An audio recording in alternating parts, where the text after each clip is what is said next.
संता शरण तुम्हा पासे संत शरण तुम्हा पाशी संत शरण तुम्हा पाशी संता शरण तुम्हा पासे संता शरण तुम्हा पासे मज दावा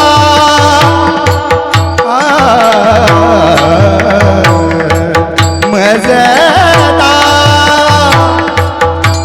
ऋषिकेशी मज दावा ऋषिकेशी कोण ऐसा मार्ग सोपा कोण ऐसा मार्ग सोपा मज दावा ऋषिकेशे मज दावा ऋषिकेशे कोण ऐसा मार्ग सोपा कोण ऐसा मार्ग सोपा देणे सुटतील कृपा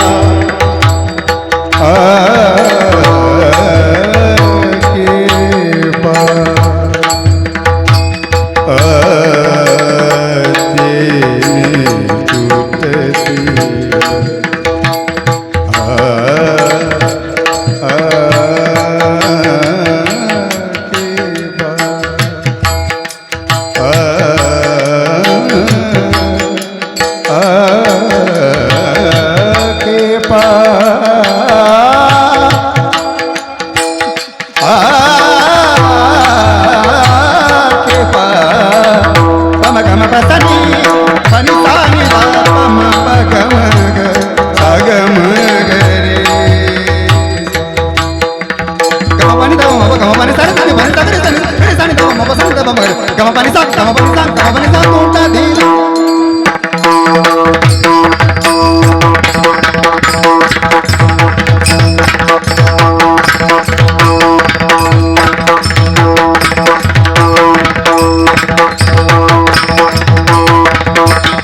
हे संता शरण तुम्हा पाशी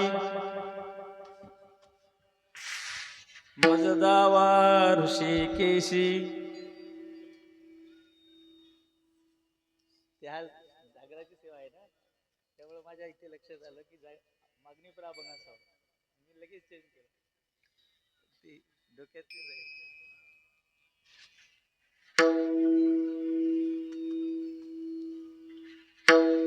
हे संता शरण तुम्हा पाशी मज दावा ऋषिकेशी. कोण ऐसा मार्ग सोपा तिने तुटतील खेपा. कैवल्याचा जो पुतळा मज दावा जे दयाळा. कोण ऐसा मार्ग सोपा तिने तुटतील खेपा. कैवल्याचा जो पुतळा मज दावाजी दयाळा. अनाथाचा तो नाथ दया सिंधू कृपावंत. कोण ऐसा मार्ग सोपा तिने तुटतील खेपा. दास म्हणे भगवान कृपा करा संत जन. कोण ऐसा मार्ग सोपा कोण ऐसा मार्ग सोपा तेने तुटतील खेपा. विठोबा रखुमाई शोभा रखुमाई.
ओम नमो पंढरीनाथा.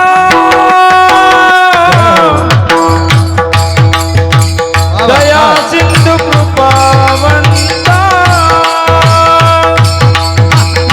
ओम नमो पंढरीनाथा. दया सिंधु कृपावंता.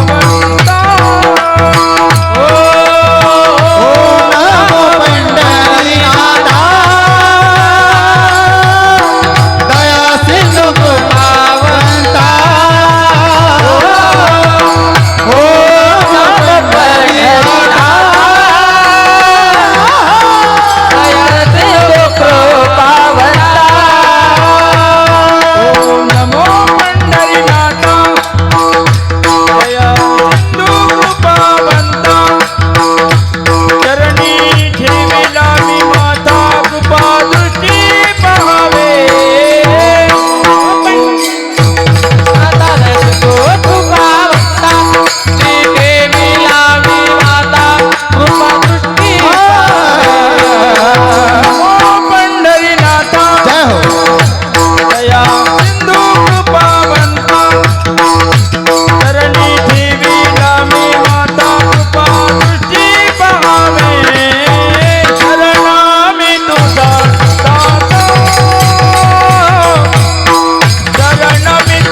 शरणजी हनुमंता शरण शरण हनुमंता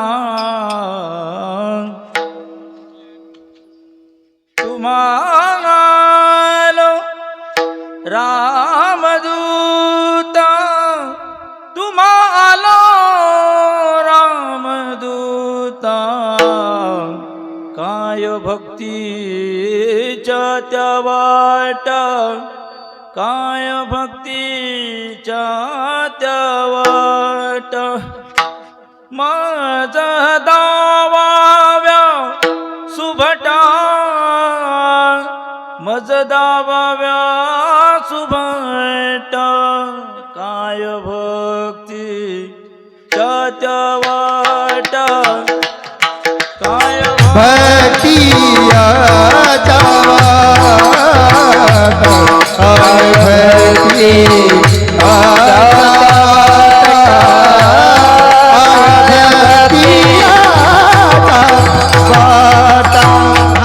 काय भक्ते सातवाटा काय भक्ते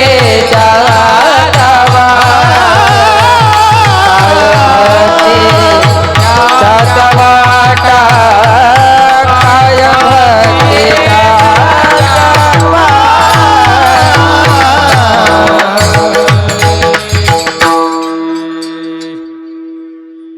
जयांचे केलिया स्मरण होय सकळ विद्येचे अधिकरण तेची बंधू श्री चरण श्री गुरूंचे ते नमस्कारुणी आता ओ मज कृपा करे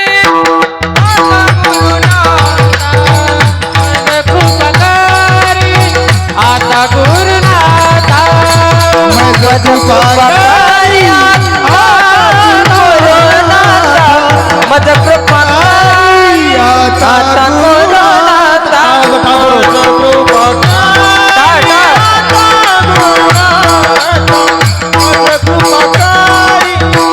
आता गुरुनाथा मज कृपा कार्य आता गुरुनाथा मज कृपा कार्य आता गुरुनाथा चरणी विनाता देवी दासे चरणी विनाता देवी दासे चरणी विनाता देवी दासे चरणी विनाता देवी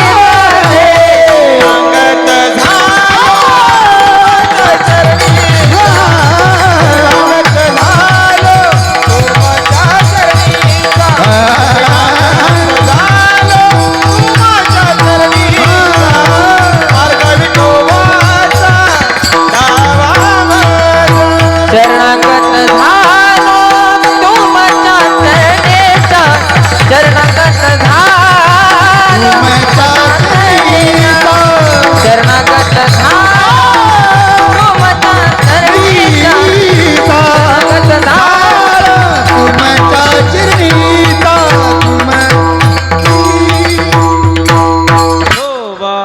कुमाई बारक माई बारक माई बारक माई बारक माई बारक माई बारक माई बारक माई बारक माई बारक माया बारक माई बारक माये बारक माई बारक माये बारक माये बारक माये बारक माई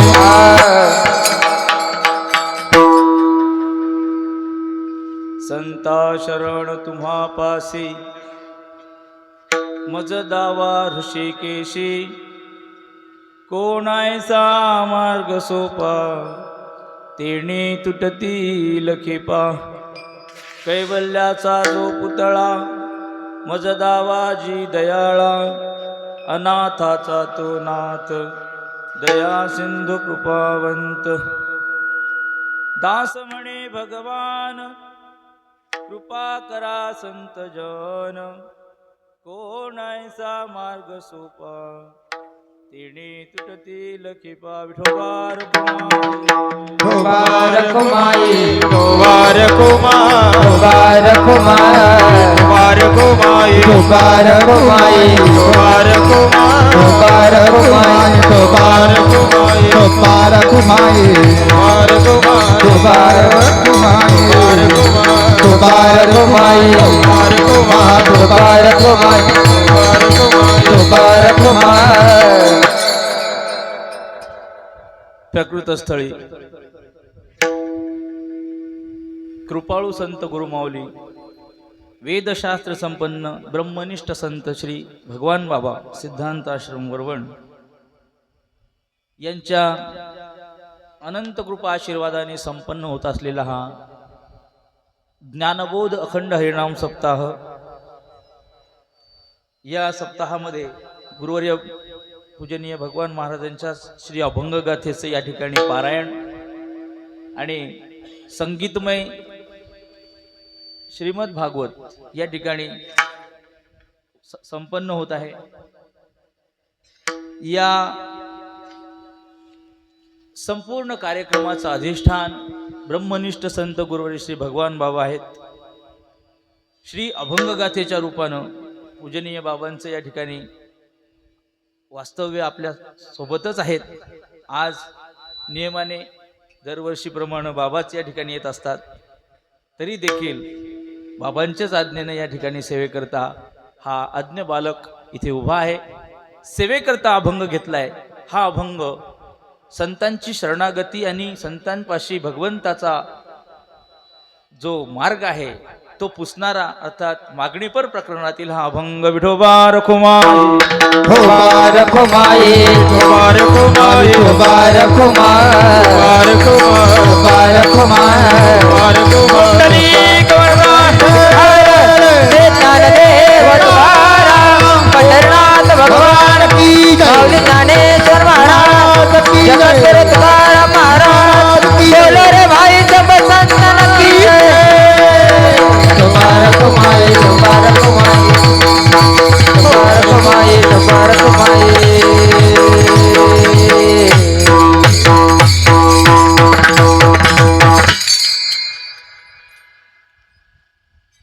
अभंगातून गुरुवर्य भगवान महाराज देवाचा मार्ग मज दावा ऋषिकेशी, अर्थात भगवंताचा जो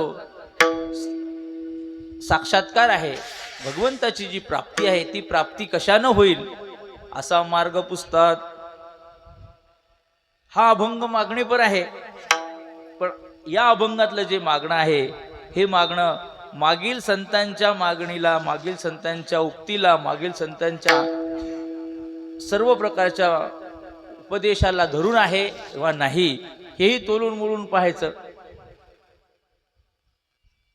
नाथ महाराज सांगतात, नाही नाही श्रुती सांगते, महत् सेवाम द्वारम प्रोक्तम महत् सेवाम द्वारम आहुः, महापुरुषाची संतांची सेवा हेच मोक्षाचं महाद्वार आहे।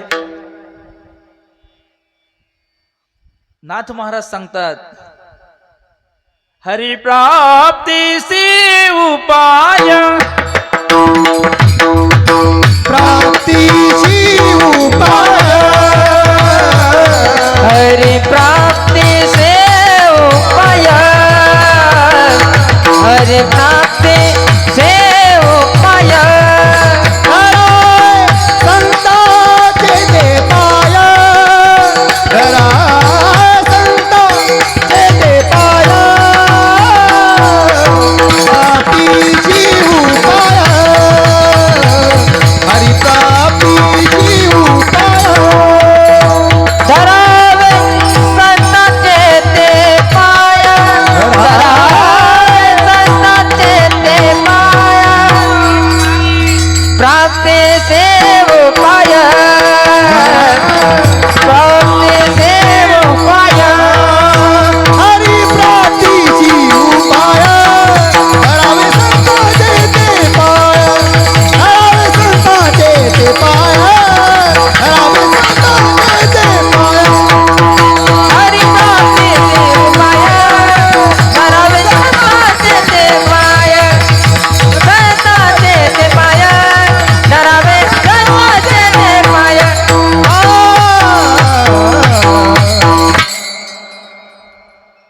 शांती ब्रह्म जे महाविष्णूचे अवतार आहेत.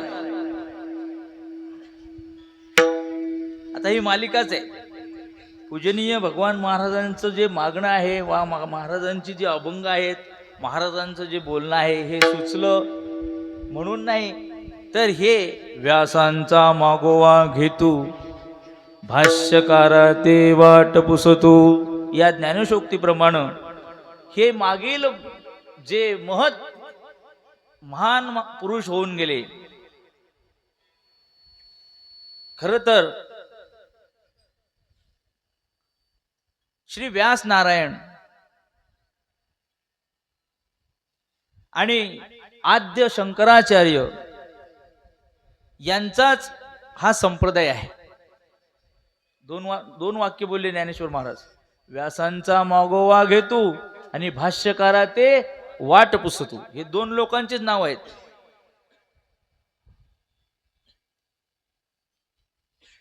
या व्यास नारायणांना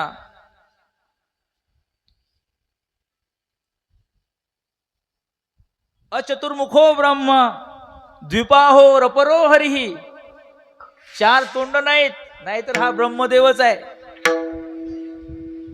चार हात नाहीत म्हणजे दोनच हात आहेत, अन्यथा याला महाविष्णू म्हणता येईल. एवढी मोठी योग्यता या व्यासांची होती. कृष्ण द्वैपायन अपर नारायण असं त्यांना म्हटलेलं आहे. आभाल लोचन चंद्रो, ज्याच्या भाळावर कपाळावर चंद्र नाही, नाहीतर हा महादेवाचाच अवतार आहे. एवढा ज्ञानी, संपूर्ण वेदांत तत्वज्ञानाचं ज्यांनी केंद्रबिंदू साधला म्हणून त्यांना व्यास म्हणतात. या व्यास नारायणांचा मागोवा आम्ही घेतो असं साधू संत म्हणतात. या व्यासांना 4 शिष्य भेटले बर का. पहिलं वैशंपायन, शुकाचार्य इत्यादी 4 शिष्य व्यासांना. त्यांना माहित होतं की कलियुगामध्ये हे लोक असे मंदप्रज्ञ होतील.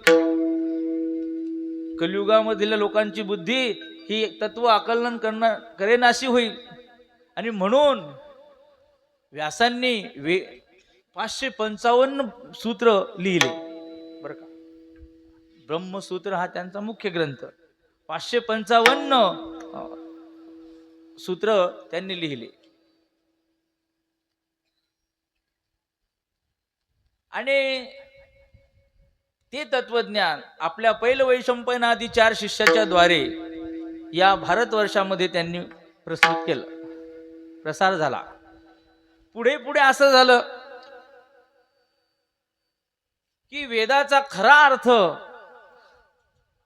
राहिला बाजूलाच, आणि मध्येच काही उपटसुम लोक निघाले आणि ते अथर्व वेदाचा अनुवाद करू लागले. मग त्यामध्ये जारण मारण उच्चाटन वशीकरण आदी प्रक्रिया होऊ लागल्या, आणि लोक हे वेदाचा खरा अर्थ बाजूला ठेवून आपलंच दुकान मांडू लागले. त्यामुळं लोकांची अशी तानातान होऊ लागली. कोणी इकडे ओढतं, कोणी तिकडे ओढतं. नवे नवे जारण मारण उच्चाटन वशीकरण ह्या अघोरी कृत्य आहेत. यामुळं समाजामध्ये अनाचार पसरला, भ्रष्टाचार झाला, स्वैराचार वाढला. शेवटी महाविष्णूला अवतार घेऊन वेद मताचं त्या ठिकाणी वेद कसा चुकीचा आहे हे बुद्धाच्या रूपानं सांगावं लागलं. असो, मग बुद्ध मताचा सुळसुळाट वाढला आणि बुद्धानं नास्तिकवाद प्रस्थापित केला. त्याच्यामुळे आता वेदमत बुडायला लागलं. आता पुन्हा वेदाचं मत प्रस्थापित करण्याकरता शंकरम शंकराचार्यम, साक्षात महादेवच शंकराचार्याच्या रूपानं प्रगट झाले आणि गंगेतून भगवान विष्णूची मूर्ती काढून त्याची स्थापना करून आपलं जे वेदांत मत आहे ते प्रस्थापित करण्याचं कार्य या महापुरुषांनी केलं. शंकराचार्य, आद्य शंकराचार्य, त्यांची आज जयंती आहे. शंकराचार्यांची आज जयंती असल्या कारणानं थोडं आपण त्यावर सुद्धा बोलणार आहोत. विठोबा रखुमाई बार कुमारी बार कुमारी बार कुमारी बार कुमारी बार कुमारी बार कुमारी बार कुमारी बार कुमारी बार कुमारी बार कुमारी बार कुमारी बार कुमारी बार कुमारी बार कुमारी बार कुमारी बार कुमारी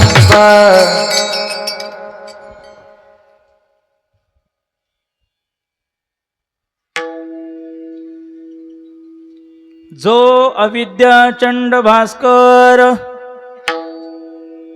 मोडोनिया माया तिमीर प्रकाशवी सरोवर योगियांचे.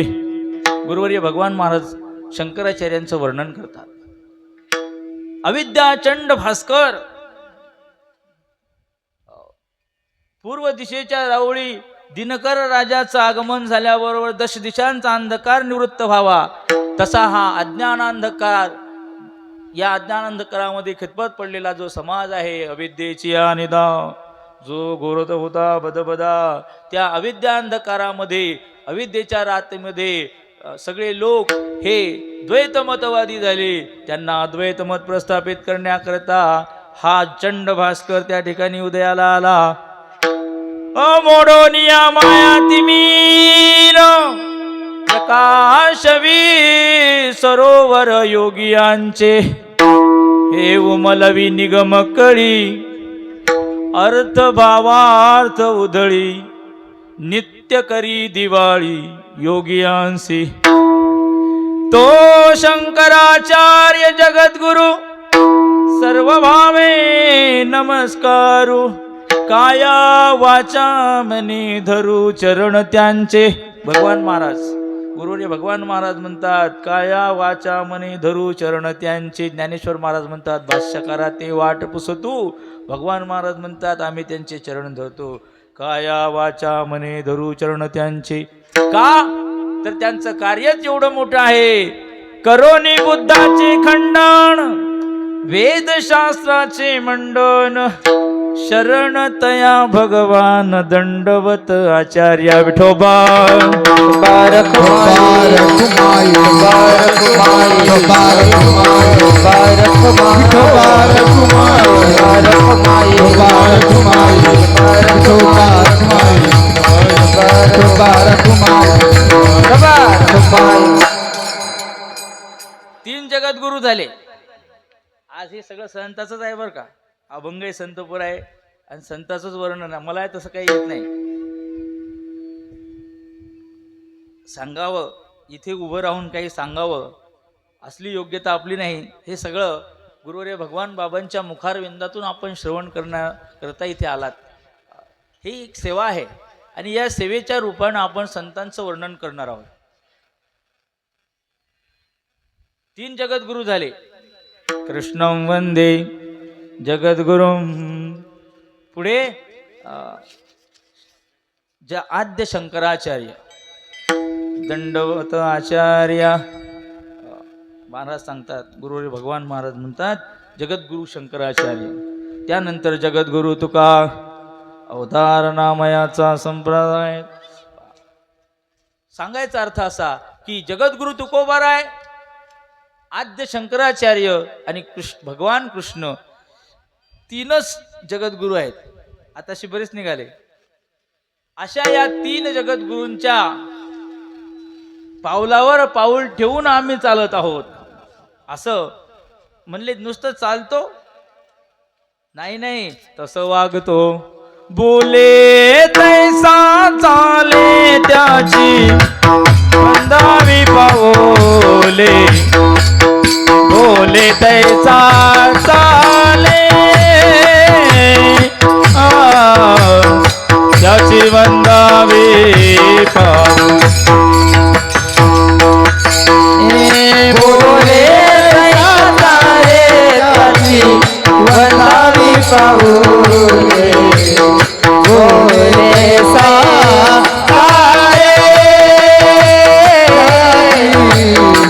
वंदावी पाऊले.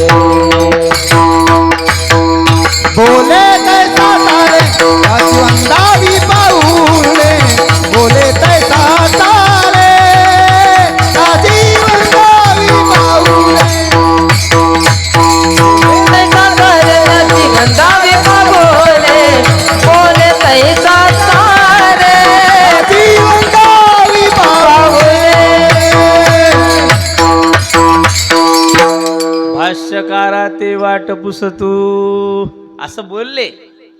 म्हटले नुसतंच बोलले का हो? नाही, तर त्यांचं जे मत आहे ते मत स्थापित करण्याकरता संपूर्ण आयुष्य वेचलं. श्री ज्ञानेश्वर महाराजांनी हे सगळं काम केलं. शंकराचार्यांचं सांगत आहे आपण. जगद्गुरु शंकराचार्य यांना देखील 4 शिष्य मिळाले. यांचा फार मोठा इतिहास आहे. असे लहान होते, 4-5-6 वर्षाचे, 4-5 वर्षाचे, 5 वर्षाचे. त्या वेळेला ज्या कामासाठी आपण आलो हे कार्य त्यांना माहित होतं. आणि त्यामुळं आईला हट्ट धरला बर का. आईजवळ हट्ट धरला आचार्यांनी. आई, मला संन्यास घ्यायचा, मला संन्यास घ्यायचा. दैव दुर्विलास, त्या माऊलीला एकच मुलगा, ते पण वयाच्या अगदी शेवटी झालं. मालक वारून गेले. जीवनाचा आधार हाच. आता याच्याकडे पाहून जगायचं या आशेनं आर्यंबा तिचं नाव. काय पहिले नावच असे होते महाराज, आता सगळे नावच विचित्र निघाले. अंबा म्हणजेच आई. आणि त्या आईचं हृदय काय असतं हे आईच जाणते. आज मातृदिन आहे, सगळ्यांनी स्टेटस लावलं मातृदिन मातृदिन मातृदिन. लक्षात घ्या, पण आई काय असते हे आता तुम्ही लक्षात घ्या. ती आई म्हणाली, बाळा नकोस जाऊ नकोस.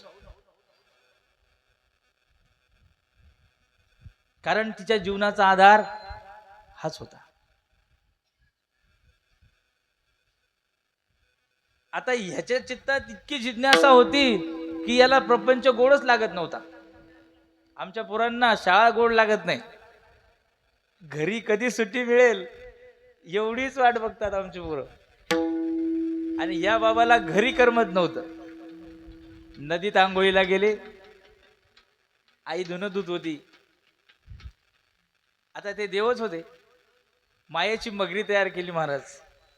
मायेची मगरी केली आणि त्या मगरीनं त्याचा पाय धरला. रडायला लागले, आई आई आई बघ बघ बघ, ही मगरी मला खाते. आईने कासावीस सगळा आकांत केला, ओरडली, कोणी आलं नाही. जीवाच्या आकांतानं नदीत येऊ लागली. खूप पाणी होतं, वाहत होतं. आई म्हणली, ही मगरी काय म्हणते बघ. ही मगर म्हणते, तू जर संन्यास घेशील तर तुला सोडतो. ही खरी गोष्ट आहे बरं. तू जर संन्यास घेतला तर मी तुला सोडून देते. सांग ना, घेऊ का संन्यास. एकीकडे पूर्ण आयुष्यभराचा हा एक दिवा तिच्या समोर आहे आणि एकीकडे त्याचाच जीव आहे. आपला जीव पाहिला नाही, आपली सेवा आपली कोण करेल म्हातारपणी याचा विचार केला नाही. म्हणली, बाळा ती तुला सोडते ना, तुला जिवंत ठेवते ना, ती घे संन्यास. आईचं हृदय काय असतं हे सांगतो मी तुम्हाला. जी आई आतापर्यंत नको नको म्हणत होती, ती आई त्याचा जीव वाचत आहे म्हणून म्हणली, घे बाबा संन्यास एकदाचा, घे. नुसती घे म्हटल्याबरोबर अहो त्याला घ्यायचाच होता. तिथेच प्रेष मंत्राचा उपदेश केला, उच्चारण केलं, तिथेच संन्यास घेतला. वर आला की कमंडलूच घेतला हातात. चल ना घरी. नाही म्हणे, मी संन्यास घेतला म्हणे. तिथेच नदीतच घेतला. मग आई काय असते आणि संन्यासाची दीक्षा घेण्याकरिता जी जिज्ञासा असते ती काय असते ही यातून सिद्ध होते. विठोबा रखुमाई,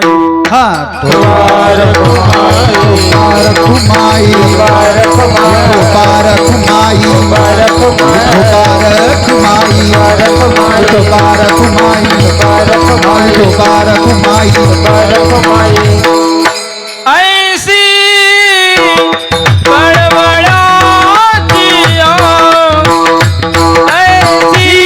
कळवळाची जाती, ऐसी कळवळाची आती, ऐसी कळवळाची आती.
जगती करी लाभावेन प्रीती.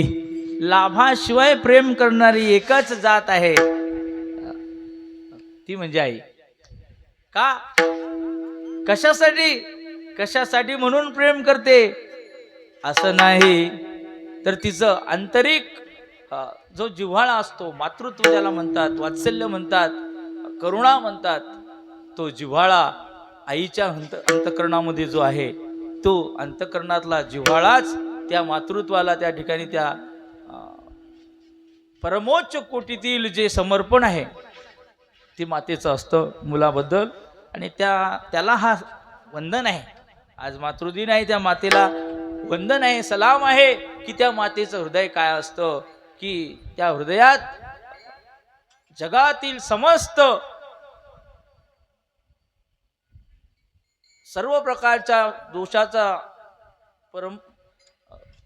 उच्चांक असेल, पण तरी देखील तिला असं वाटतं माझं मुलगं चुकीचं नाही. त्या आईला आपल्या पोराचा दोष दिसत नसतो महाराज. सगळ्यात मोठं न्यायालय जर कोणतं असेल तर ती आई आहे. त्या न्यायालयात तिथे माफी केली जाते, क्षमा केली जाते. असो, आद्य शंकराचार्याच्या चित्तामध्ये ब्रह्मजिज्ञासा होती. अथा तो ब्रह्मजिज्ञासा कर्तव्य हा त्यांचंच वचन आहे आणि ते तसे अनुसरले. बरं का? काय म्हटले? आई आई तर पुढे ऐका. तुम्ही म्हणसाल की मग शंकराचार्य निघून गेले पण कर्तव्याला चुकले नाही. अभंग आहे महाराजांचा, अभंग गाथेमध्ये तो सांगतो नंतर. शंकराचार्य 5 वर्षाचे असतानाच त्यांनी घरदार सोडलं गुरुच्या शोधामध्ये. कारण गुरु बिन कौन बतावे बाट, बडा बिकट यम घाट. गुरु शिवाय तरणोपाय नाही. तुम्ही किती मोठे असा पण गुरुपेक्षा मोठा होऊ शकत. देव होते ते शंकराचार्य, देव होते, पण तरी गुरुचा शोध घेतला आणि गुरूंचा शोध घेऊन त्यांच्या चरणी नतमस्तक होऊन 8व्या वर्षीच सगळे शास्त्र पाठ करून टाकले. 8व्या वर्षी, वयाच्या 8व्या वर्षी सगळे शास्त्र पाठ करून त्यांनी सगळ्या भारतामध्ये फिरले, सगळ्या भारतात फिरले आणि आपलं मत प्रस्थापित केलं, अद्वैत मत प्रस्थापित केलं. हे करत असताना त्यांना वेळोवेळी प्रतिकार झाला. बरं का? प्रतिकाराशिवाय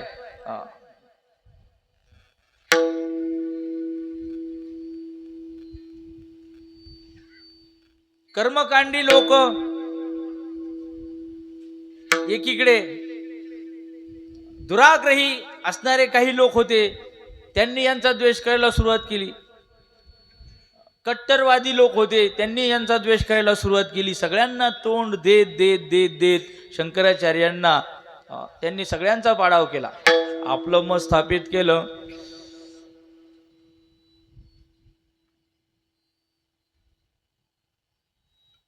महान अशा प्रकारचे कर्मकांडी कुमारील भट्ट,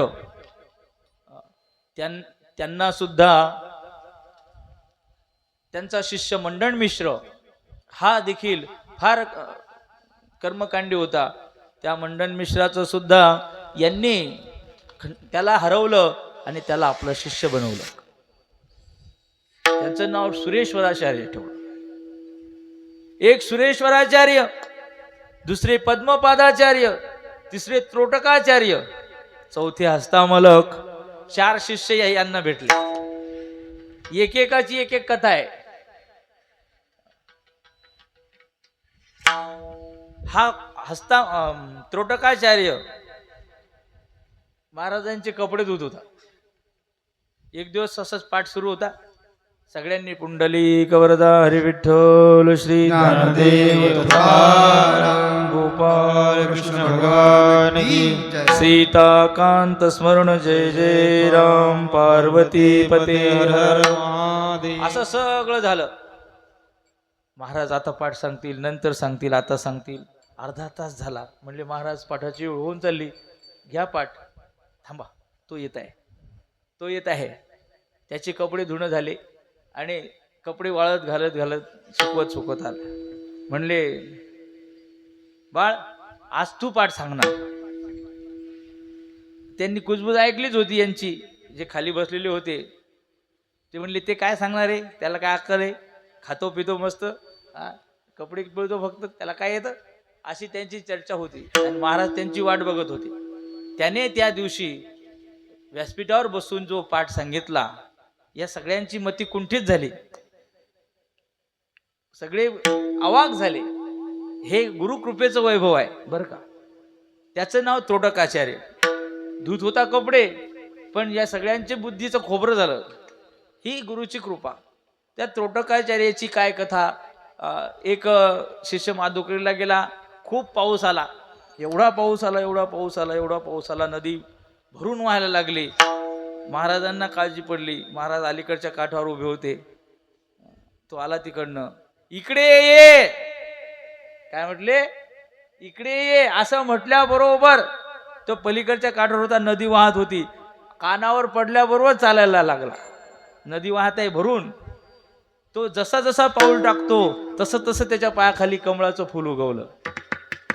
त्याने इकडे तिकडे पाहिलं नाही आपल्यासारखं, मी बुडीन का, मग इकडे लय पांगेले भाऊ आमचा आता, काही नाही, इकडे ये.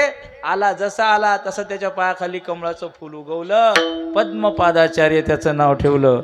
असे हे एक एक शिष्य त्यांना भेटले. एका गावामध्ये गेले. त्या गावामध्ये एका बाईला मुलगा होतं, 4-5 वर्षाचं, 4-5 महिने, खूप मोठं झालं. आणि ती बोलेच ना. सहसा 2 वर्षाचं मुलगा बोलते, तो बोलतच नव्हता. मग ते महाराजाच्या समोर आणलं. म्हणले महाराज याला बघा बरं. बायांना आशा असते. आणि मग महाराजांनी पाहिलं त्याच्याकडं, आणि पाहिल्यानंतर त्यांच्या लक्षात आलं की हा कोणीतरी योगी पुरुष आहे. त्याला प्रश्न केला, कस्त्वं शिशो कस्य कुतोऽसि गंता किन्नाम ते त्वं कुत आगतोऽसि एतन्मयोक्तं वद चार्भकत्वं मत्प्रीतये प्रीतिविवर्धनोऽसि.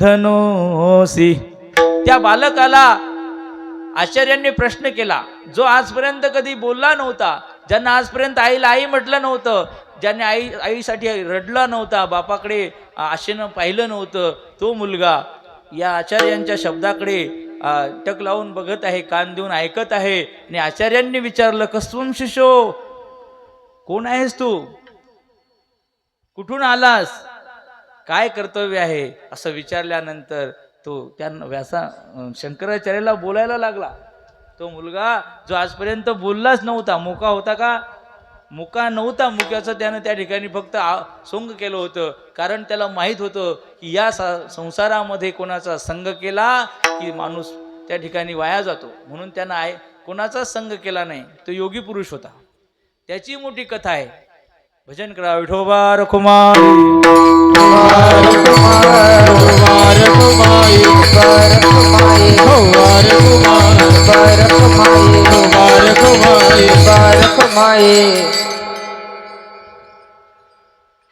महाराज असे झाडाखाली बसलेले. बाबा इथे यायचे पहिल्या झरीला असं म्हणतात. मी तर काही नव्हतो तेव्हा, आणि कोणी त्यांच्या वाऱ्याला जात नव्हतं. माणूस नाही, बाईची सावली नाही, वाऱ्यालाच नाही. पण आपल्या गोष्टीतले जे बाबा होते ते ध्यानस्थ बसले. आणि एका पाटलीन बाईनं तिचं मुलगा आणलं आणि महाराजाच्या जवळ ठेवलं. म्हणजे बाबा मी धुणं धुते, याच्याकडे लक्ष द्या. कदाचित त्यांचे डोळे त्यावेळेला उघडे असतील, पण ते समाधी अवस्थेत होते.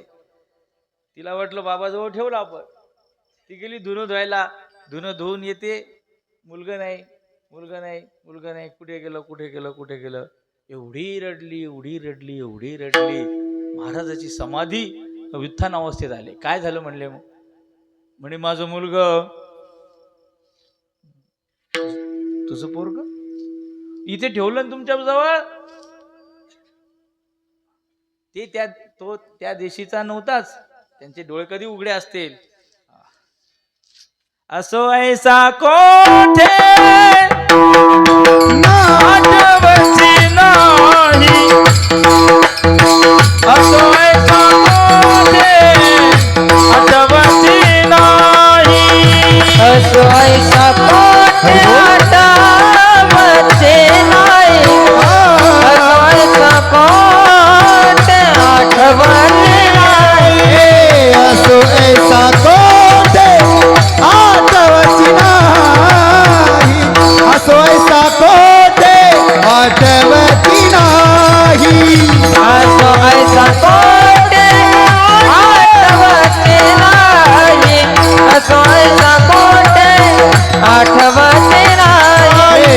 देहीच विदेही भोगू दशा, देहीच विदेही भोगू दशा, देहिच विदेही भोगोदशा, देहिच विदेही भोगोदशा. असो ऐसा कोठे आठवती नाही, असो ऐसा कोठे आठवती नाही, असो ऐसा कोठे आठवती नाही, असो ऐसा कोठे आठवती नाही, आठवती नाही, आठवती नाही. देहीच विदेही भोगो दशा. तिचा तो आकांत पाहिला आणि त्यांना मी सांगितलं त्या आईचं काय हृदय असतं. खूप रडू लागली, खूप रडू लागली, खूप रडू लागली. तिचा तो आकांत पाहिला आणि महाराजाच्याही मनामध्ये दया निर्माण झाली की अरे काय झालं आपल्यामुळं. म्हणले बाई, मुलगं गेलं ते पोरगं काही वापस येणार नाही, पण आता मीच तुझा मुलगा होतो. महाराजांनी समाधी लावली, देह ठेवला आणि पुढे नंतर 12 महिन्यांना तिच्या पोटी जन्माला आले.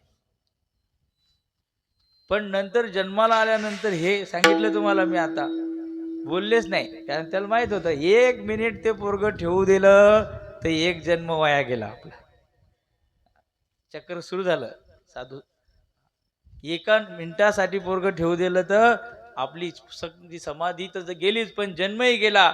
या जन्मात आता कोणाला आई म्हणायचं नाही, कोणाला बाबाही म्हणायचं नाही, कोणाचा संगही करायचा नाही. संग सर्वात मना त्याज्य हा, न करी रे संग राही रे निश्चळ, लागो निधी मळ ममतेचा, या नावे अद्वैत खरे ब्रह्मज्ञान, अनुभवा वाचून बडबडते. इंद्रियांचा जय वासनेचा क्षय, संकल्पावरी नाही मन, न करी रे संग राही रे निश्चळ, लागो निधी मळ ममतेचा. बोललेच नाही पण आचार्यांना बोलले. अनुसंधान ठेवा बरं. हे सगळं कशासाठी सांगतो की आपण किती मोठ्या परंपरेचे पाईक आहोत. आपण इथे जे आलोत, पण जे बसलो गुरुदेव भगवान महाराजांच्या छायेखाली कृपा दृष्टीमध्ये, आपल्याला केवढी मोठी परंपरा आहे हे ध्यानात घ्या. एवढ्या मोठ्या संतांचं वचन ऐकल्यानंतर तो न बोलणारा मुलगा, आईला आई न म्हणणारा, दुधासाठी न रडणारा, तहान लागली तरी न रडणारा, भूक लागली तरी न रडणारा मुलगा रडायला लागलं की आईला कळतं भुकेसाठी रडतं, झोपेसाठी रडते का, याच्या पोटात दुखते, आणखी काय होतं. पण हा बाबा रडतच नव्हता. रडत नाही त्याला कोण घेणार. रडला नाही म्हणून ती फारसं काही कोणाचं त्याकडे लक्ष जायचं नाही. त्याचं कुपोषण होत असेल कदाचित, पण खाण्यासाठी कशी त्याने मोह धरला नाही, लोभ धरला नाही. हा मुलगा आचार्यांना बोलायला लागला. आचार्यांना म्हणतो, त्यांनी विचारलं कस्त्वम शिशो, त्याचं उत्तर देतो, नाहम मनुष्यो न च देव यक्ष, न ब्राह्मण क्षत्रिय वैश्य शूद्राः, न ब्रह्मचारी न गृही वनस्थो, भिक्षुर्न चाहम निजबोध रूपः. नाहम मनुष्यो न च देव यक्षो, मी कोणी मनुष्य नाही, देव नाही, यक्ष नाही, मग मी चिदानंद रूप शिवोहम शिवोहम. मनोबुद्ध्यहंकार चित्तानि नाहं न च श्रोत्रजिह्वे न च घ्राणनेत्रे न च व्योम भूमिर्न तेजो न वायु चिदानंदरूप शिवोहम शिवोहम असं त्यांनी सांगितलं. आचार्यांच्या लक्षात आलं हा योगी पुरुष आहे. त्याला म्हणले मावशी याला घेऊन जाऊ. त्यामुळे बाबा एरी मुक आहे, बोलतही नाही. काय म्हटले त्याचा अधिकार, संतांचे लक्षण संतच जाणत असतात, त्याचा तो अधिकार पाहिला. आणि त्या मुक्या मुलाला शंकराचार्यांनी नेलं. त्याचं नाव हस्तामलक. हस्त म्हणजे हात. हातावर, तळ हातावर आवळा ठेवावा. त्याचं ज्ञान परिदृश्यमान होणारा तळ हातावरचा जो आवळा आहे, सर्व अंगाने तो उघडा आहे. खालून वरून मागून पुढून सगळ्यांना दिसतो. मग तर हातावरच्या आवळ्यासारखं ज्याचा बोध प्रगट असा प्रकारचा बोध होता, जागृत बोध होता, त्याचं नाव हस्तामलक ठेवलं. त्या हस्तामलकांनी त्रोटकाचार्यांनी, पद्मपादाचार्यांनी आणि सुरेश्वराचार्यांनी 4 दिशेला 4 मठ स्थापन केले. या 4 मठावर या 4 विद्यार्थ्यांना बसवलं.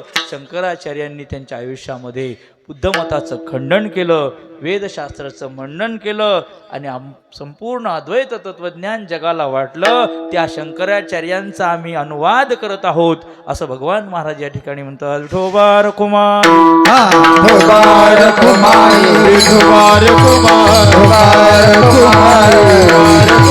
विठोबा रखुमाई, विठोबा रखुमाई. व्यासांचा मागोवा घेतो, भाष्यकारा ते वाट पुसतो.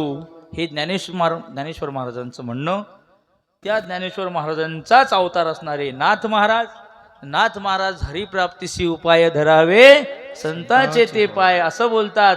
आणि त्याच नाथांच्या शब्दाला अनुसरून गुरुवर्य भगवान महाराज अभंगाच्या संत चरण तुम्हा पाशी, संत चरण तुम्हा पाशी, संत चरण तुम्हा पासे, संत चरण तुम्हा पासे, संत चरण तुम्हा पाशी, संत चरण तुम्हा पाशी, संत चरण तुम्हा पासे, संत चरण तुम्हा पासे, संत चरण तुम्हा पाशी ममता ऋषिकेशी, संत चरण तुम्हा पाशी ममता ऋषिकेशी.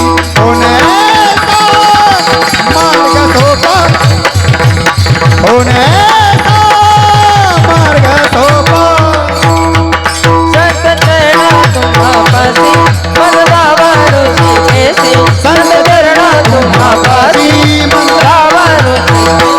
कोणाचा मार्ग सोपा, कोणाचा मार्ग सोपा, मार्ग सोपा, मार्ग सोपा. वाव, सुंदर गायन आहे. असं वाटतं गायन ऐकत राहावं. फार भाग्याची गोष्ट आहे आपल्याला ही मंडळी लाभली. स्तुती नव्हे बरं का, खरोखर जाणते माणसं जे असतात, संगीताचे जे भोक्ते आहेत, त्यांना ही मेजवानीच आहे. वेळेअभावी आपण फार काही घेणार नाही, पण आनंद वाटला बरं का. सज्जन महाराज आहेत, मौली महाराज आहेत, आमचे बाबांचे हे सगळं शिष्यमंडळ तर या ठिकाणी आहेच आहे. पण आता या सगळ्या मंडळामध्ये हे नवीन मंडळी सामील झाली, याचा मला अतिशय आनंद होत आहे. विठोबा रखुमाई.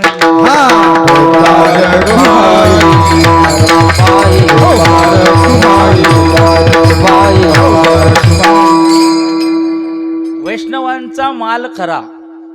गुरुवर्य भगवान महाराजांचं जे ज्ञान आहे, हे ज्ञान संप्रदाय लब्ध असं आहे.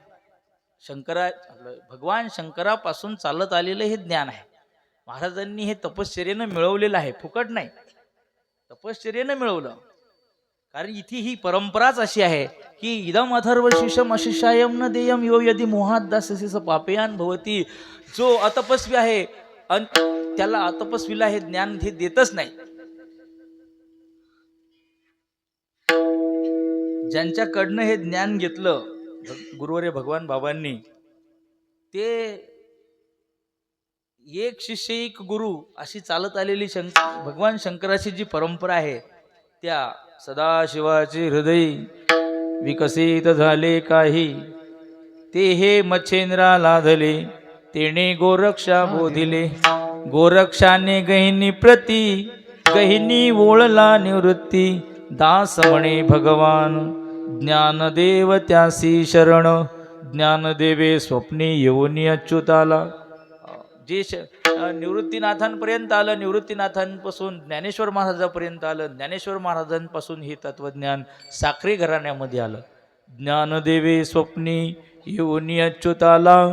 अनुग्रह केला निज कृपे तेणे रामचंद्र मुकुटयती वरा. पाजिला से झरा खंड हा.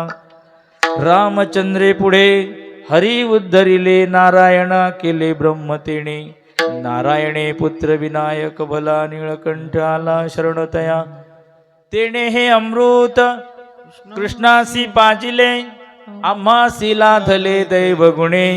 भगवान म्हणे ऐसे हे शांभव. मिळाले वैभव गुरुपाई. हरिपाठामध्ये परंपरा तुम्ही घेत असता, आज ऐकली मी, ही आमची साखरे घराण्याची परंपरा आहे. हरिपाठामध्ये ज्ञान आदिनाथ गुरु अभंग झाला की हे अभंग म्हणत असतो आपण. ही परंपरा आहे. परंपरेला छेद द्यायचा नसतो. लोक बापाचंच नाव घेत नाहीत. बापाचं नाव घेत काय लाज आहे? काय लाज आहे? आपलंच नाव पुढे करतात लोक. आपल्या बापाचं, आपल्या गुरुचं, आपल्या कुळाचं, आपल्या धर्माचं, आपल्या देशाचं नाव घ्यायला लाज वाटायला नाही पाहिजे. भारत माझा देश आहे असं म्हणण्यात काय गैर आहे? वंदे मातरम म्हणण्यात काय कमी पण आहे? इथली वेशभूषा, इथली केशभूषा, इथली आचारसंहिता, विचार प्रणाली जी आहे भव्य दिव्य अशा स्वरूपाची आहे, पण तिचं परिपालन करण्याकरिता आम्हाला संकोच वाटतो. ही शोकांतिका आहे. इथे गुरुचा उल्लेख करणं हे अभिमानाची गोष्ट आहे. हे गुरु संप्रदाय लब्ध ज्ञान आहे. ऐका, फुकट नाही मिळालं. याकरता तपश्चर्या करावं लागली. किती तपश्चर्या पहा.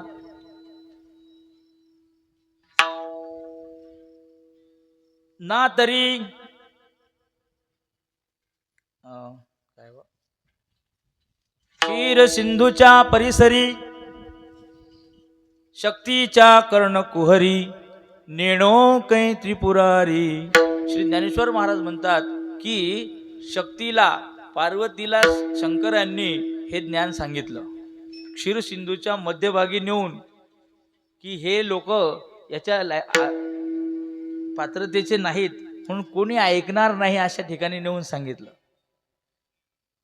पण पुढे कलियुगामध्ये अशी परिस्थिती येईल म्हणून कवी नारायणानं माशाच्या उदरात जाऊन हे ज्ञान ऐकलं. पार्वती मातेला समाधी लागली, हुंकार दिल्याशिवाय ही पोथी सांगता येत नाही म्हणून पार्वती समाधीस्थ झाली. हे गीतेचं हे तत्वज्ञान ऐकल्यानंतर मग तो कवी नारायण त्या मत्स्याच्या उदरातून, माशेच्या पोटातून हुंकार देत होता. मला हे सांगायचं की शंकरापासून आलेलं हे ज्ञान किती कठीण प्रसंगातून आलं. शंकरांनी पाहिलं की आपण तो पोथी सांगत होतो आणि हिनं ऐकलं नाही. मग कोण ऐकत होतं? नीट निरीक्षण करून पाहिलं तर एक मासा त्या ठिकाणी त्यांना स्तब्ध स्थितीत दिसला. तिथनं हुंकार आला की पाणी असं स्पंदन व्हायची, लाट दिसायची. म्हणले इथूनच आवाज येतो. त्यांनी जो राग आला शंकराला, काढला त्रिशूळ, तो मासा पळायला लागला. त्रिशूळ जसा फेकला तसा त्या माशाच्या कानावून गेला. बर का, माशाच्या अंगात घुसला. पण त्यामध्ये जो काही गुप्त रूपाने कवी नारायण होते त्याचा तो कान फाटला. माशाच्या कानावून गेला. म्हणून तिथून पुढे नाथ संप्रदायामध्ये कान कापण्याची पद्धत निर्माण झाली. गोष्टीसाठी नाही, शंकरापासून ज्ञान घेण्याकरता जीवाचा त्या ठिकाणी आकांत करावा लागला. जीव की प्राण अशी स्थिती त्या ठिकाणी झाली. मरायची वेळ आली होती. तिथून ते ज्ञान आणलं आणि आणल्यानंतर ते या कलियुगामध्ये शिष्य प्रशिष्य द्वारा मच्छिंद्रनाथांनी हे ज्ञान आपल्यापर्यंत पोहोचवलं. गोरक्षाला फुकट नाही भेटलं. असाच अक्षय तृतीयेचा सण होता महाराज. आणि एका माऊलीनं वडे दिले. मच्छिंद्रानं वडे खाल्ले. मच्छिंद्र म्हणले गोरख म्हणले काय गुरुजी? म्हणे गड्या वडे खूप चांगले होते, पुन्हा आण ना आपल्याला वडे. गोरक्षनाथ गावात गेले आणि गावात जाऊन वडे मागायला लागले. ती माऊली म्हणली फुकट नाही. मग फुकट देत नाही म्हणे, एक डोळा दे. क्षणाचा विलंब केला नाही महाराज. आपल्या गुरुच्या प्रेमासाठी त्या गोरखनाथांना आपला डोळा काढून दिला. आपला डोळा काढून त्या माऊलीच्या समोर हजर केला. दे म्हणे माय, माझ्या गुरुजीला वडे आवडले. तिने ते डोळा पाहिल्यानंतर खूप घाबरली. तिने सगळे वडे देऊन टाकले. म्हणे जा बाबा, तो डोळा घेऊन जा, ते वडे घेऊन जा. त्याने तो थरथर थरथर हात डोळा हातामध्ये आहे असा दाबला. महाराजांच्या समोर दाखवलं नाही की तुमच्यासाठी मी एवढं केलं. ते वडे दिले. महाराजांनी वडे घेतले. बोले म्हणले गोरख असा काना का चालू लागला? काय नाही म्हणे महाराज. म्हणे बघू दे. त्यावेळेला गोरक्षनाथानं दाखवलं. म्हणे महाराज ती मावशी अशी म्हणाली, वेडा रे वेडा म्हणे, असं असतं का कुठे? महाराजांनी त्याच्या डोळ्यात तो बुबुळ त्याच्या डोळ्यात बसवलं. हात फिरवला महाराज. लावो निया हात कुरवाळेला माथा, सांगितली चिंता न करावी. त्याच्या डोक्यावर हात ठेवला. त्या गोरखनाथाला ते ज्ञान दिलं. गोरक्षाने गैनी प्रती गैनी ओळला निवृत्ती, दास म्हणे भगवान ज्ञानदेव त्यासी शरण. निवृत्तीनाथांनी ज्ञानदेवनाथांना दिलं. ज्ञाननाथांनी हे ज्ञान साखरे घराण्याला दिलं. साखरे घराण्यामध्ये आलेलं हे ज्ञान आताचे जे कृष्णा महाराज आहेत, दादा महाराजांपासून तात्यांपासून कृष्णा महाराजापर्यंत आलं. तात्यांचे शिष्य आज आमचे फुलसिंग महाराज हे तात्यांचे शिष्य होते. काल सामावले ते देखील तात्यांचे शिष्य होते. अंचरवाडीकर महाराज या लोकांनी हे ज्ञान जागृत ठेवलं. भजन करा विठोबा रखुमाई, विठोबा रखुमाई, विठोबा रखुमाई, विठोबा रखुमाई, विठोबा रखुमाई, विठोबा रखुमाई.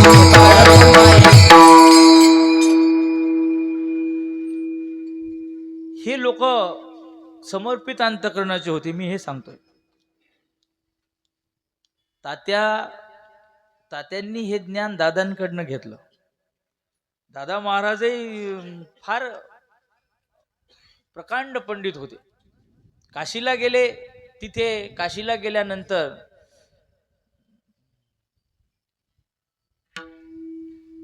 दक्षिणामूर्ती स्वामी तिथे राहायचे हनुमान घाटावर.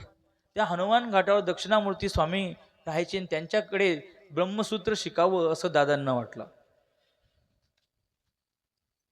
ते तिथे गेल्यानंतर त्यांचा एक शिष्य होता परशुराम, दक्षिणामूर्ती स्वामीचा. तो त्यांना फार आवडायचा.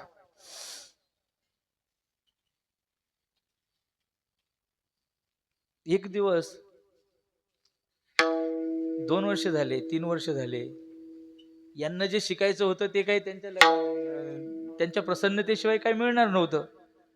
मग म्हणाले आता कसं परशुरामला सांगितलं. म्हणे परशुराम म्हणे गड्या गुरुजींना सांग की आम्हाला ब्रह्मसूत्र शिकवा, आम्हाला ब्रह्मसूत्र शिकवा. ऐका महाराज, कसं ज्ञान आपल्यापर्यंत आलं सांगतोय, बाकी काही सांगत नाही आज. मग ब्रह्मसूत्र शिकवा. गुरुजी त्या परशुरामवर लय प्रसन्न होते स्वामीजी. ते स्वामी महाराज म्हटले परशुराम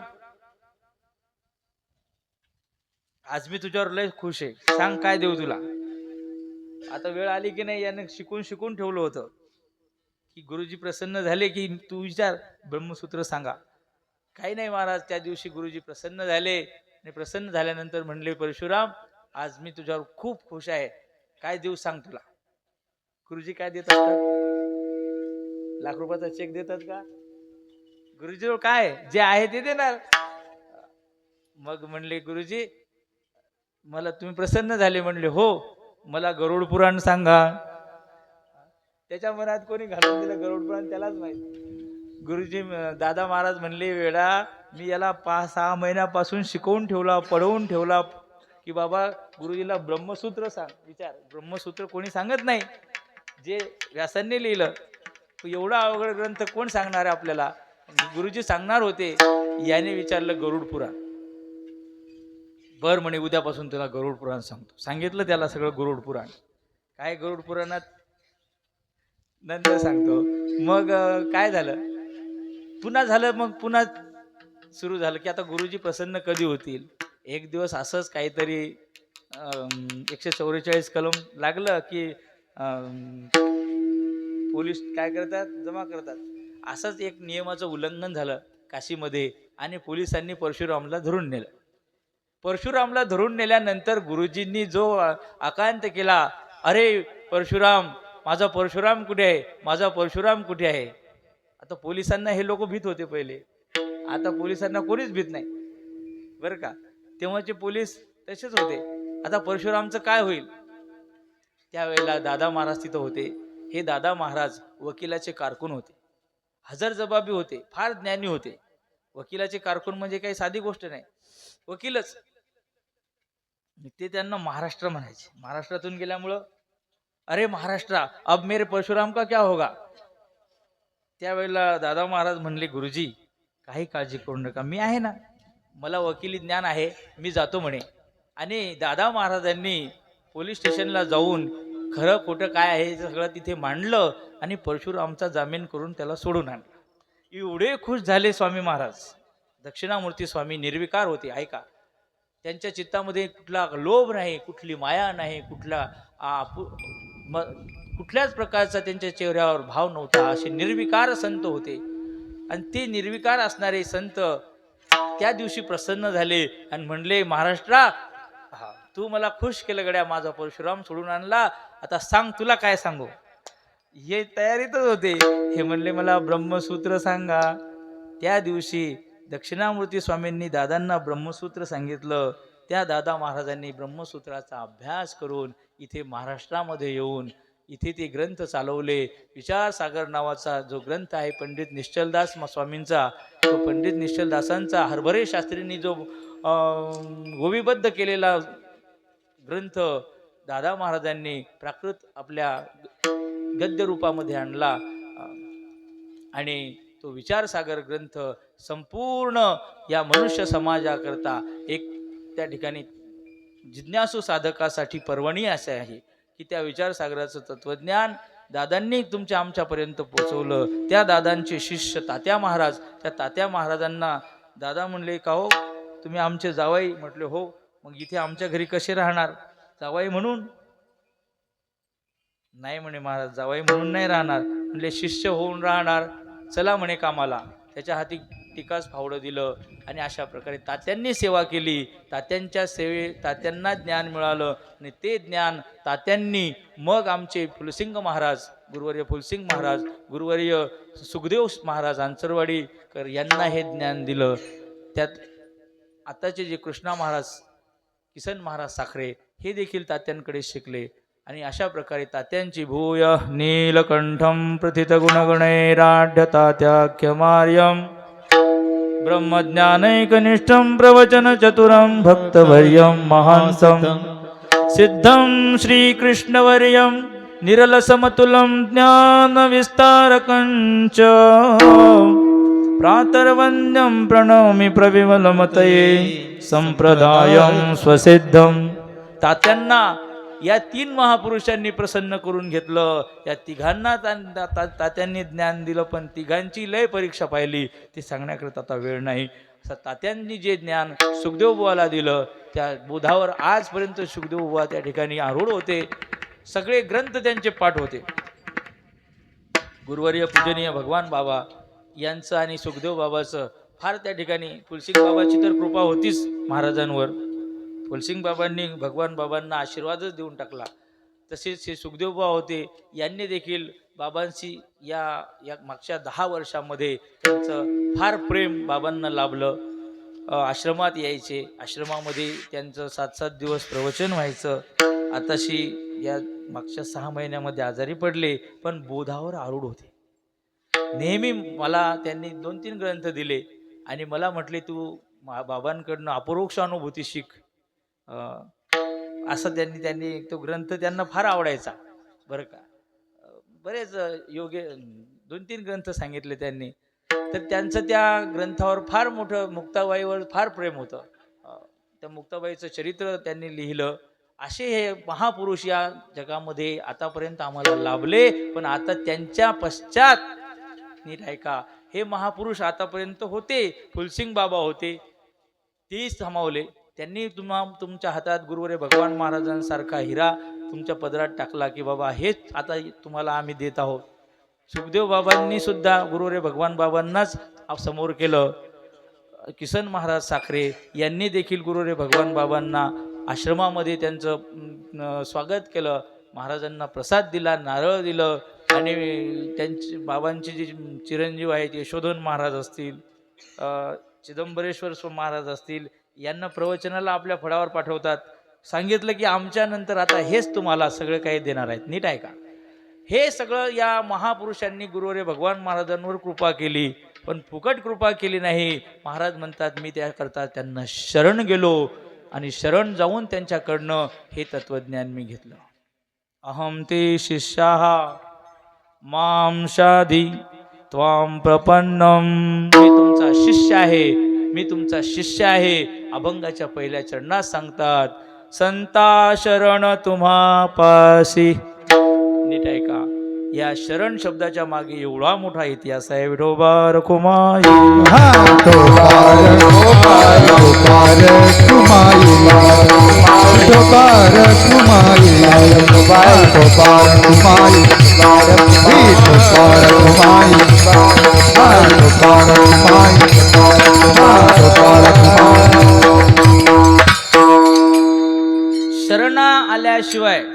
शरण आल्याशिवाय देत नाहीत. हा संतांचा त्या ठिकाणी शिरस्त आहे. ते कुणालाही हे ज्ञान फुकट देत नाहीत, मग शरण आल्याशिवाय देत नाहीत. म्हणून गुरुवर्य भगवान महाराज म्हणतात, मी तुम्हाला शरण आलो.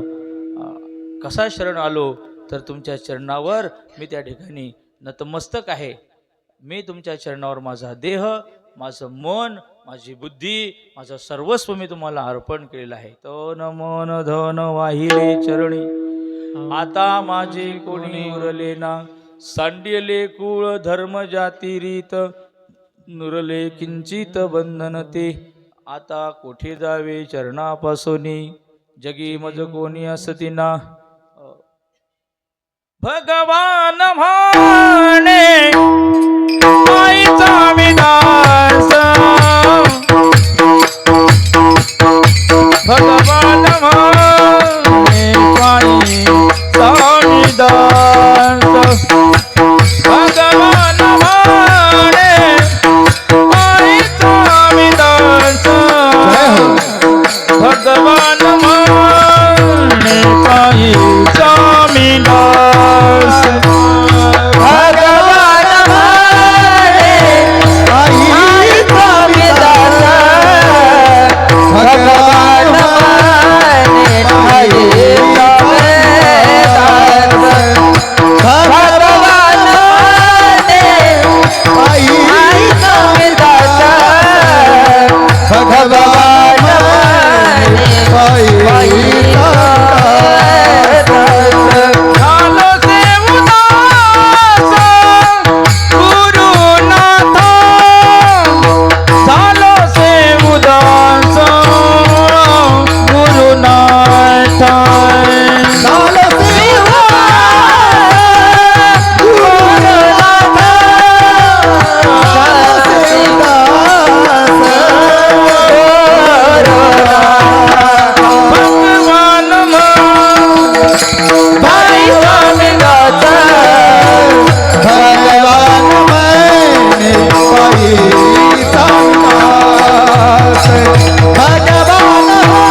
व्हायचा दास. दास होणं, शरण येणं आणि शरण आल्यानंतर सर्वस्वाचं अहम वाचा चित्त अंग देवोनिया शरणरीग महोदधिका गंगजिया परी. श्री ज्ञानेश्वर महाराज म्हणतात समुद्राला नदी जशी शरण जाते,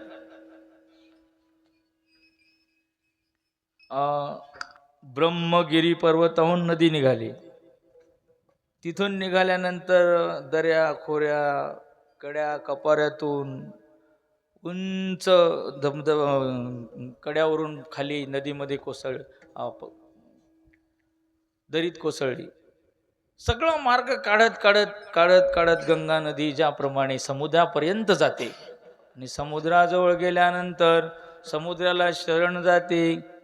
मी एवढा मार्ग तुमच्यासाठी आक्रमण केला अशी जाहिरात करत नाही, तिथे जाऊन पाया पडते. तर पाया पडल्यानंतर तो समुद्र एकदम तिला जवळ घेत नाही, मग तिला फार सायास करावं लागतात. जिथे गंगेचा संगम होतो तिथे जाऊन बघा, कितीतरी किलोमीटर पर्यंत त्या गंगेच्या पाण्याला समुद्रामध्ये जागाच मिळत नाही. खूप उशिरानंतर त्या ठिकाणी ती गंगा नदी समुद्रामध्ये सामावते. एकदा सामावली रे सामावली की मग मात्र तुका म्हणे गंगा सागर संगमी अवघ्या झाल्यावर मी एकमय. हो तुका म्हणे गंगा सागर संगमी, गंगा सागरेचा संगम झाल्यानंतर अवघ्या झाल्यावर मी एकमय. आता हे गंगेचं पाणी, हे समुद्राचं पाणी असा भेद उरत नाही. तसा गुरु तोची शिष्य, शिष्य तोच गुरु असा जर बोध जिथे नांदेल त्याला शरण जाणं म्हणतात.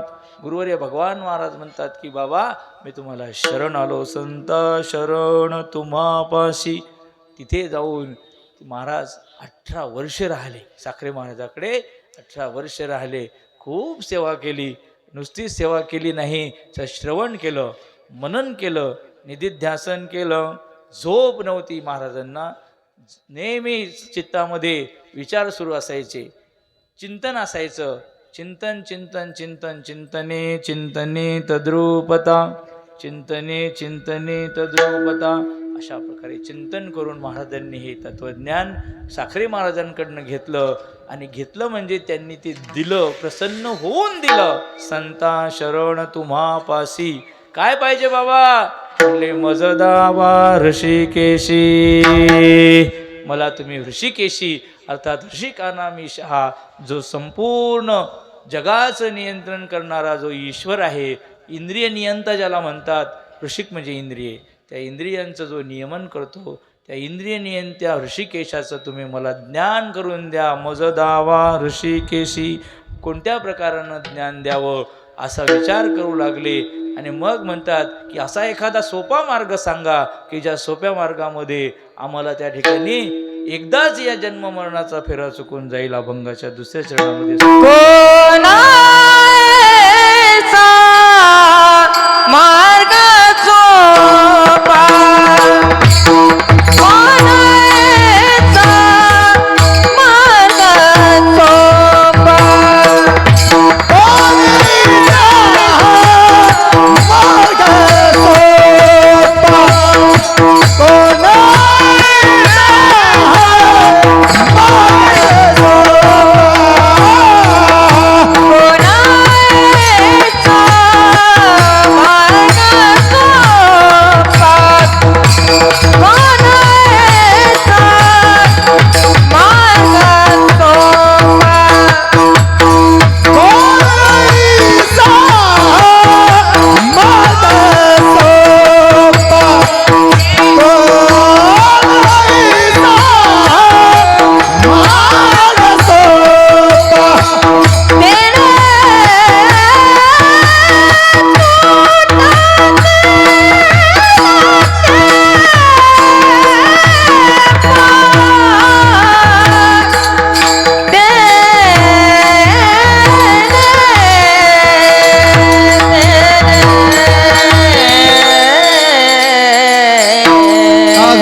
सोपा कोण ऐसा मार्ग सोपा तिने तुटतील खेपा.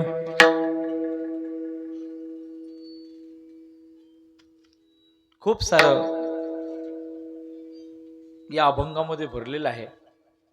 आपण स्पर्श करतोय, फक्त भाव जाणत आहोत आपण या अभंगातला, की गुरु महाराजांना शरण गेल्यानंतर उद्धाराचा मार्ग पुसला.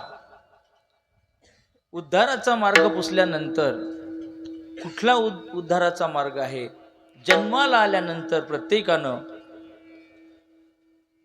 एकच त्या ठिकाणी कर्तव्य आहे की त्यानं हरिप्राप्ती करून घ्यावी. सकल दुःख निवृत्तीपूर्वक परमानंदाची प्राप्ती करून घेणं, अर्थात हरिप्राप्ती करून घेणं हे प्रत्येकाचं कर्तव्य आहे. म्हणून गुरुपाशी काय विचारावं, गुरुपाशी काय मागावं, नीट आहे का? अभंग मागणीपर आहे. गुरुपाशी काय मागावं, संतापाशी काय मागावं, संतापाशी काय मी उद्धार पावेन, काय कृपा करील नारायण, ऐसे सांगा तुम्ही संतजन, करा समाधान चित्त माझे, कैये खंडैल कर्म पारुषतील धर्माधर्म. माझी कर्माची खंडना कधी होईल? मी या जन्म मरणाच्या बंधनातून कधी मुक्त होईल? माझ्या घरावरती आणखी दुसरा माळा कधी होईल? बंगल्यावर बंगले व्हावं, शेतीची 10ची 20 व्हावी, 20ची 25 व्हावी, 30 व्हावी, अशी इच्छा संताजवळ करू नये. संताजवळ विचारावं की जेणे तुटतील खेपा, ज्याच्या योगानं मी या जन्म मरणाच्या बंधनातून कायमचा सुटेल, ज्याच्या योगानं मी या मृत्यूच्या मुखातून माझी सुटका होईल. प्रत्येकाच्या मागे मृत्यू आहे, नीट ऐका, प्रत्येकाच्या मागे मृत्यू आहे. हा वासून काळ उभा ठेला आहे, फक्त कधी जायचं हे कोणालाच माहीत नाही. म्हणून बाबा नेहमी सांगत असतात की मरायच्या आत मुक्त व्हा. बाबा असं नाहीत म्हणत कधी की तुम्ही हे मिळवा ते मिळवा, तुम्ही मरायच्या आत मुक्त व्हा. नीट ऐका सगळेजण, प्रत्येकाला एकच कर्तव्य आहे की मरणाच्या आत आपल्याला या जन्म मरणाच्या बंधनातून मुक्त व्हायचं. हे फक्त आणि फक्त गुरुच करू शकतात. संताशिवाय या जन्म मरणापासून कोणी सोडवत नाही. तुका म्हणे तूज सोडवे ना कोणी, एका चक्रपाणी वाचोनिया. संताशिवाय तुम्हाला यापासून, गुरुशिवाय कोणी या जन्ममरणाच्या बंधनातून सोडवू शकत नाही. कारण तरले तरती हा भरवसा. ते तरुण गेले, जो तरुण गेला तोच तारू शकतो. नीट आहे का? तुम्ही आता तळ इथे आहेच, त्या तळ्याचा पैलतीर कोणी कोणी पाहिला तर तानाजी महाराज, उत्तम महाराज, हे यांनी लय पोले हेच काम हे नाही तरुणपणामध्ये. पण कुठे चिखल आहे, कुठे खोल खड्डा आहे, हे जो तिथून गेला तरुण त्यालाच माहित आहे. आमच्यासारखा गेला आणि 2-3 मीटर समोर जातो की खड्ड्यातच. मग जे तरुण गेले तेच त्यालाच माहिती आहे की कुठे कसा प्रकारचा मार्ग आहे. तरले तरती हा भरवसा. साधू संत तरुण गेले, साधू संत या संसाराचा पैलतीर त्यांनी गाठला आणि सोहम भगव शोचामी, गीतेमध्ये वचन आलेलं आहे की मी तुम्हाला शरण आलेला आहे आणि शरण आल्यानंतर तुम्ही काय करा तर मला तुम्ही यातून मुक्त करा. शोकस्य पारम तारयितुम माम, मला या जन्म मरणाच्या या शोक समुद्रातून. नीट ऐका, प्रत्येकाच्या मागे शोक आहे, प्रत्येकाच्या मागे लोभ आहे, प्रत्येकाच्या मागे मरण आहे, प्रत्येकाच्या मागे मृत्यूपणाचा हा संसार आहे. यातून मुक्त व्हायचं. मृत्यूपणाच्या बंधनातून, जन्म मरणाच्या बंधनातून, शोकाच्या सागरातून, मोहाच्या सागरातून प्रत्येकाला मुक्त व्हायचं आहे. आणि मुक्त होण्याकरता नावाडी जर कोणी असेल तर फक्त आणि फक्त गुरु हेच नावाडी आहेत. नावाडीच तारून नेऊ शकतो, नावाड्याशिवाय कोणी तुम्हाला तारून नेऊ शकत. गुरु शिष्याचा आधार, गुरु परमार्थाचे द्वार,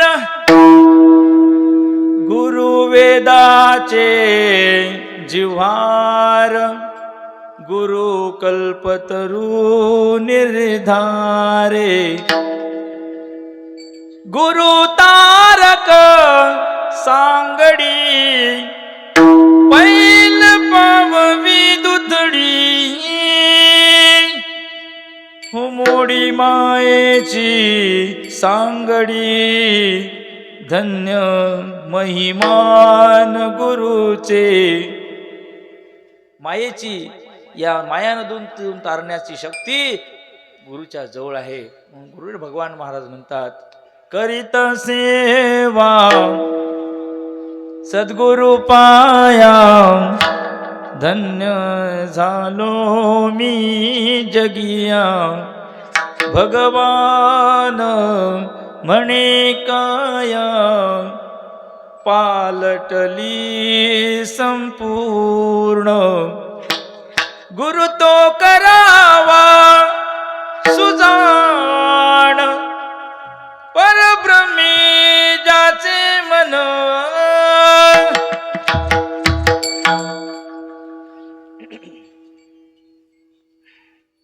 गुरुवर्य भगवान महाराज आपल्याला लाभले हे सांगतोय मी. सुजाण म्हणजे श्रोत्रिय सगळे शास्त्र पाठ आहेत. परब्रह्मी ज्याचे मन झाले सर्वदा तल्लीन म्हणजे ब्रह्मनिष्ठ आहेत. गुरुवर्य भगवान महाराज हे ब्रह्मनिष्ठा संपन्न आहेत. नाही त्यांच्या दृष्टीमध्ये सगळे परब्रह्मरूप आहेत. त्यांना कोणी कमी वाटत नाही. शिष्य ब्रह्मरूप नाही जा अनुभव असा महाराजांचा अभंग आहे. नीट ऐका. बाबा जरी तुम्हाला असं वाटत असतील येणाऱ्या जाणाऱ्या म्हणतात का रे बदमासा असं कधी म्हणत असतील, पण तो त्याच्या अधिकाराचा विचार करून की बाबा याला असं म्हटल्याशिवाय हा सुधारणार नाही. वास्तविक बाबांच्या चित्तामध्ये खूप प्रेम आहे. बाबांच्या चित्तामध्ये खूप दया आहे. दया त्याची नाव भूतांचे पाळण. दया म्हणजे ये बाबू हे घे तुला लाडू देतो, बाबू हे घे सफरचंद देतो, ही दया नाही. आपल्याला काय वाटतं महाराजांनी मला प्रसाद दिला, हा प्रसाद नाही. नीट ऐका.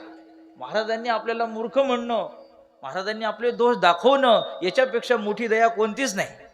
त्यांचं काय जाते. तुम्ही महाराज म्हणले या पाटील बसा, तुम्ही 500 रुपये त्यांच्या चरणावर ठेवता, फायदा आहे का तोटा आहे? हा त्यांचा फायदा आहे आर्थिक, पण पारमार्थिक पतन आपलं झालं. महाराजांनी आपल्याला शहाणं म्हणणं, महाराजांनी आपल्याला मान देणं याच्यात आपली कॉलर टाईट होते, आपलाच खिसा रिकामा होतो आणि आपले जन्म वाढतात. नीट आहे का. ही दया नाही. संताची दया हीच आहे, चुकीला चुकीच म्हणतील, चुकीला कधी त्याचं समर्थन करणार नाहीत. कृपाळू त्यांना म्हणतात. गुरुवर्य भगवान बाबांच्या चित्तामध्ये अतीव दया, असीम अशा प्रकारची कृपा आहे. त्यांना असं वाटतं की आपलं परिवर्तन व्हावं आणि परिवर्तन व्हावं म्हणून ते रागावतात. वास्तविक त्यांच्या चित्तामध्ये आईपेक्षाही जास्त उमाळा आहे. आईची माया ही तरी संकुचित अशा प्रकारची असते, मर्यादित असते, पण आईच्या पेक्षाही मोठं मन त्यांचं असतं. नवे नवे वरी वरी कोप अंतरी भावना इतरासी जाणा काय कळे. ओ भगवान म्हणे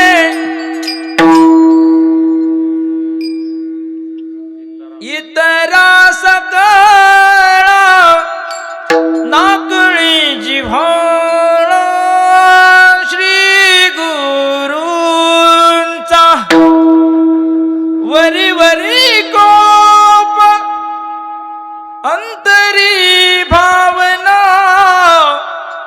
इतरासी जाणा काय कळे. त्यांचं झाल्याशिवाय त्यांचं प्रेम आपल्याला कळत नाही. भगवान महाराजांच्या चित्तामध्ये आपल्याबद्दल किती दया, किती प्रेम, किती अनुकंपा आहे हे त्यांच्या दृष्टीत जे अमृत आहे. कृपा दृष्टीने हाळिले. नुसतं बाबांनी पाहिलं की आपला शिणभाग हरतो. याच्यावरून पहा की ते आपल्यासाठी किती त्या ठिकाणी कृपा दृष्टी निहाळिले आपुले पदी बैसविले. अशा प्रकारे पूजनीय भगवान बाबांच्या कृपा दृष्टीमध्ये आपण गेली. 38-39 वर्ष झाले इथे सप्ताह करतोय. मग त्यांना एकच मागायचं की बाबा, कोण ऐसा मार्ग सोपा तेणे तुटतील खेपा. ज्ञानेश्वर ज्ञानराज माऊली तुकाराम ज्ञानेश्वर माऊली ज्ञानराज माऊली ज्ञानेश्वर ज्ञानेश्वर ज्ञानेश्वर माऊली ज्ञानराज माऊली तुकाराम ज्ञानेश्वर ज्ञानेश्वर ज्ञानेश्वर माऊली ज्ञानराज माऊली ज्ञानेश्वर माऊली ज्ञानराज माऊली तुकाराम ज्ञानेश्वर माऊली ज्ञानराज माऊली.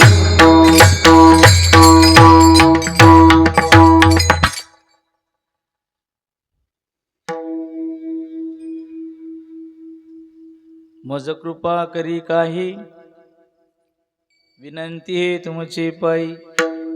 यात नाही, या अभंगात नाही, नाही का? हा. संता शरण तुम्हापाशी मज दावा ऋषिकेशी, कोण ऐसा मार्ग सोपा तिणी तुटतील खेपा. आहे पुढे आहे. अनाथाचा तो नाथ दया सिंधू कृपावंत, कैवल्याचा जो पुतळा मज दावाजी दयाळा. अनाथाचा तो नाथ दया सिंधू कृपावंत, दास म्हणे भगवान कृपा करा संतजन. पहिला अभंगाचा शब्द आहे संतजन, शेवटचा शब्द आहे संतजन. उपक्रमोपसंहारो अभ्यासो अपूर्वता फलम. प्रत्येक अभंगामध्ये उपक्रम उपसंहार आहे. ज्या अभंगामध्ये ज्या ग्रंथाला उपक्रम उपसंहार आहे त्यालाच ग्रंथ म्हणतात. आणि ही उपक्रमोपसंहारो अभ्यासो अपूर्वता फलम अर्थवादोपपत्तीच लिंगम तात्पर्य निर्णय. षडलिंगाचा विचार ज्या ग्रंथामध्ये केला जातो त्यालाच ग्रंथ म्हणतात.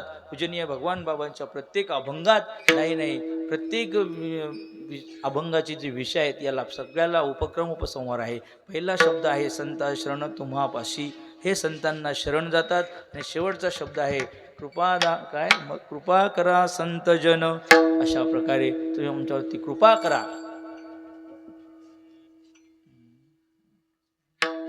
आता कृपा भांडवल सोडी भरी मती माझी पोतडी. श्री ज्ञानेश्वर महाराज म्हणतात की आमची मतीरूपी पोतडी आहे. या मतीरूपी पोतडीमध्ये तुमची कृपारूपी भांडवल तुम्ही आम्हाला द्या, कृपारूपी दान आम्हाला द्या. आणि ते दान देत असताना काय करा, थोडं का होईना आमच्या पदरात द्या. सुनते हैं तेरी रहमत दिन रात बरसती है, दिन रात बरसती है. एक बूंद जो मिल जाए मन की कली खिल जाए. सच कहता हूँ सच कहता हूँ सच कहता हूँ मेरी तकदीर बदल जाए, तकदीर बदल जाए. तुमची कृपा दृष्टी आमच्यावरती सदैव राहू द्या. कासवीच्या पिलाला दूध पिण्याची व्यवस्था नसते, त्या कासवीच्या नजरेतच दूध असतं. कासवीनं नुसतं पाहिलं, आले का तुम्ही, इतकंही बाबांना पाहिलं की झालं, आपल्यावरती कृपा झाली. नजरों से गिराना ना चाहे जितनी सजा देना, चाहे जितनी सजा देना.